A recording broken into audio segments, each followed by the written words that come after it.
Hello दोस्तों, जानकारी for you के नए वीडियो में आप सभी का स्वागत है।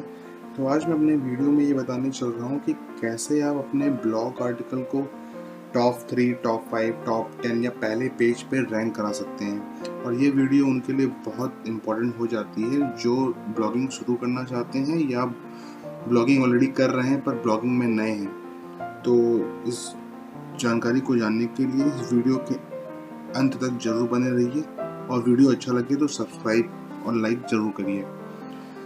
4 पॉइंट का बेसिकली ध्यान देना चाहिए। पहला है आर्टिकल की हेडिंग, दूसरा है फोकस कीवर्ड, तीसरा है क्लिकेबल कीवर्ड्स और चौथा है इमेज एसईओ। ये 4 पॉइंट्स के ऊपर आगे पूरी वीडियो ब्रीफ में बताई गई है, जिसमें आपको हर एक चीज़ें एग्जाम्पल के तौर पर समझाई भी जाएंगी। तो हम अगर पहले पॉइंट को लेकर चलें जो है एक आर्टिकल की हेडिंग, जिसमें आर्टिकल का टाइटल जो भी हम सर्च करते हैं और जो भी टॉप सर्चेस में हमारे जो भी ब्लॉग्स आते हैं या वेबसाइट्स आती हैं उनका टाइटल कैसा है उस पर्टिकुलर कीवर्ड के इर्द गिर्द। वो टाइटल जो भी ब्लॉग का या आर्टिकल का होता है वो 70 कैरेक्टर के अंडर में ही होना चाहिए। 70 कैरेक्टर के बाहर अगर जो भी आप टाइटल लिखेंगे तो वो एसईओ के लिहाज से एक पॉजिटिव इम्पैक्ट नहीं डालता। तो इस बात को हम समझने के लिए आगे एक स्मॉल एग्जांपल में समझते हैं कि मैं क्या कहना चाह रहा हूँ पर्टिकुलर 70 कैरेक्टर के टाइटल से। तो देखिए, मैंने सर्च ऑप्शन खोल लिया है गूगल का और अब मैं यहाँ पे अपने ही पर्टिकुलर ब्लॉग का एक कीवर्ड सर्च करता हूँ और यहाँ पर मैंने एक कीवर्ड डाला जो मेरे ब्लॉग का ही एक आर्टिकल है जिसका नाम है डिविडेंड कैसे कैलकुलेट होता है। और अब हम देखेंगे कि यहाँ पर मेरा ही आर्टिकल जो कि रैंक हो रहा है इस पर्टिकुलर कीवर्ड पे। बट उसके बाद तीसरा जो आर्टिकल है आप ध्यान देंगे कि इसका जो टाइटल लेंथ है वो 70 कैरेक्टर से ज़्यादा है, जिसके कारण ये 3 डॉट्स दिखा रहा है। वो आपको संकेत दे रहा है कि ये जो आर्टिकल का टाइटल है वो 70 कैरेक्टर से ज़्यादा है, जो कि एसईओ के लिहाज से एक पॉजिटिव इम्पैक्ट नहीं डाल रहा है। मैं दूसरा एग्जांपल देता हूँ अपने ही ब्लॉग का कीवर्ड लेके, और टाइटल जो भी कीवर्ड है वो है जैसा अन्न वैसा मन। अब इस पर्टिकुलर कीवर्ड पे जो भी स्टार्टिंग के 4 से 5 ब्लॉक शो कर रहे होंगे, आप उनके कीवर्ड देखिए वो कितने शॉर्ट में और ब्रीफ बताया गया है। बट जो मेरे बात का जो भी एक आर्टिकल रैंक हो रहा है उसमें आप ध्यान दीजिए कि वो जो उसके कैरेक्टर्स हैं वो 70 कीवर्ड्स 70 वर्ड से ज़्यादा हैं। हालांकि ये जो ब्लॉग है मैंने पढ़ा है और ये मेरे ब्लॉग्स में जो भी कंटेंट लिखे हैं उससे कई बेहतर है, बट सिर्फ 70 कैरेक्टर लेंथ के कारण वो मेरे ब्लॉग से एक रैंक पीछे रैंक हो रहा है। तो इसी तरह मैं नेक्स्ट पेज पर भी देखूंगा, कई आर्टिकल आपको ऐसे मिल जाएंगे जो अपने कैरेक्टर लेंथ के कारण ऊपर या नीचे रैंक कर रहे हैं। अब बात आती है तीसरे पॉइंट पे जो कि है फोकस कीवर्ड। लाइक जो भी हमारा आर्टिकल है जिस पर हम आर्टिकल लिख रहे हैं वो फोकस कीवर्ड हम किस तरीके से मीनिंगफुल फॉर्म में लिखें ताकि लोग उस पर क्लिक करें। एग्जाम्पल के तौर पर यहाँ एक कीवर्ड है जो भी है कैग क्या है।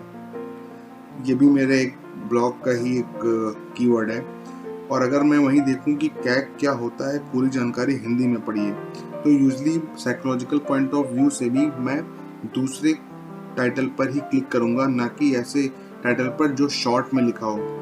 दूसरा टाइटल मुझे बता रहा है कि इस पर्टिकुलर टाइटल में सभी इंफॉर्मेशन ब्रीफ में दी गई है। कैग का फुल फॉर्म, कैग कैसे बनते हैं, कैग की स्थापना कब हुई, ये एक पर्टिकुलर जो भी टाइटल है वो उनको ब्रीफ कर रहा है अपने ही टाइटल से। अब बात आती है तीसरे पॉइंट की जो है क्लिकेबल कीवर्ड। अब हमने ऑप्टिमाइज तो कर लिया कि हमने फोकस जो भी कीवर्ड है उसे कैसे मीनिंगफुल फॉर्म में लिखें, बट अभी भी चांसेस नहीं है कि जो रीडर है वो हमारे आर्टिकल पे क्लिक करे, हमारे जो भी आर्टिकल शो हो रहा है उस पर क्लिक करे। तो उसके लिए हम क्लिकेबल कीवर्ड्स का यूज़ करना बहुत ज़रूरी समझते हैं।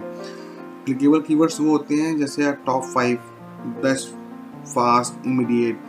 तो अगर साइकोलॉजिकल पॉइंट ऑफ व्यू से भी देखिए कि सपोज आप वेट लॉस की जर्नी स्टार्ट करना चाहते हैं और आपने सर्च किया कि वेट लॉस कैसे करें, तो आपको अगर 2 आर्टिकल शो हो रहे हैं जिसमें एक में लिखा हुआ है कि 10 दिन में वेट लॉस करिए या 2 वीक में वेट लॉस करिए, और तीसरा आर्टिकल लिखा हुआ है वेट लॉस करने के आसान तरीके, तो आप 10 दिन या 2 वीक वाले टाइटल पे ज़्यादा जल्दी क्लिक करेंगे एज कम्पेयर टू द जिसमें सिर्फ लिखा हो कि वेट लॉस करने के तरीके। तो ये एक साइकोलॉजिकल इम्पैक्ट भी डालता है कि लोग शॉर्ट टर्म में अपने गोल को रीच करना चाहते हैं, तो वो 10 दिन या जहाँ पे भी नंबर मेंशन होता है ऐसे आर्टिकल को क्लिक करके पढ़ना चाहते हैं, ऐसे ब्लॉग आर्टिकल्स को। अब बताती है इमेज एसईओ की, जो कि बहुत इंपॉर्टेंट पार्ट बन जाता है। यूजली आपको बताया जाता है कि अपने ब्लॉग कंटेंट को ऑप्टिमाइज करिए, उसमें कीवर्ड्स कैसे पुटअप करना है, बट इमेज का एसईओ करना यूजली लोग ज़्यादातर लोग भूल जाते हैं। तो आपको हमेशा 2 चीज़ों का ध्यान रखना चाहिए। अपने इमेज का जो भी नाम आप सेव करके अपलोड करने चल रहे हो वो उस फोकस कीवर्ड के नाम से सेव करिए। दूसरा alt.txt का हमेशा उपयोग करिए। इससे क्या होगा कि आपका जो इमेज है उस पर्टिकुलर कीवर्ड पे ऑप्टिमाइज हो जाता है ऑटोमेटिकली जब आप उस कीवर्ड्स के नाम से सेव करते हैं। आइए इसको एग्जांपल से समझते हैं। अब मैं क्या करूँगा, मैं अपने ही ब्लॉग के कुछ कीवर्ड निकाल के सर्च आइटम में सर्च करूँगा। देन आफ्टर मैं आपको दिखाऊंगा इमेज सेक्शन में जाके कैसे मेरे जो भी आर्टिकल्स हैं उनकी जो इमेजेस हैं वो रैंक कर रही हैं और कुछ आर्टिकल की इमेजेस रैंक नहीं कर रही हैं। तो ये मेरे एक आर्टिकल का कीवर्ड है जिस पे इमेज 4थे नंबर पे, 5वें नंबर मेरी ही इमेज रैंक कर रही है, जिससे मुझे ट्रैफिक मिलने में आसानी होती है। तो आपको ट्रैफिक एक तो सर्प के थ्रू भी मिलता है, SERP सर्प, दूसरा आपको इमेज के थ्रू भी मिलता है। देन मैं अपना तीसरा जो भी कीवर्ड है मैं उसको भी आपको दिखाता हूँ। ये कैग है, कैग के ऊपर जो मैं आर्टिकल लिखा हूँ उसकी इमेज रैंक हो रही है। देन ये मेरा तीसरा कीवर्ड है जिस पर मेरी इमेज रैंक हो रही है, जहाँ से ट्रैफिक आने के चांसेस और बढ़ जाते हैं। आपको मैं चौथा कीवर्ड दिखाऊंगा जो होली के ऊपर है। इस पर मैंने इमेज ऑप्टिमाइज नहीं की है या करना भूल गया हूँ, जिसके कारण से मेरी इमेज रैंक या शो नहीं हो रही है। तो मुझे सिर्फ और सिर्फ जो ट्रैफिक आने के चांसेस हैं वो सर्प रिजल्ट के थ्रू ही आ सकते हैं, ना कि इमेज सर्प रिजल्ट के थ्रू। तो इसलिए इमेज का एसईओ करना बहुत ही ज़रूरी हो जाता है आपकी रैंकिंग में और ट्रैफिक बढ़ाने में। तो अगर आपको ये वीडियो ओवरऑल अच्छा लगा हो तो इस चैनल को सब्सक्राइब ज़रूर करिए, और कोई सुझाव हो तो मुझे कमेंट बॉक्स में बताइए, या कोई सवाल हो तो मैं आपके जवाब देने का प्रयत्न करूँगा। आप सभी का बहुत बहुत धन्यवाद।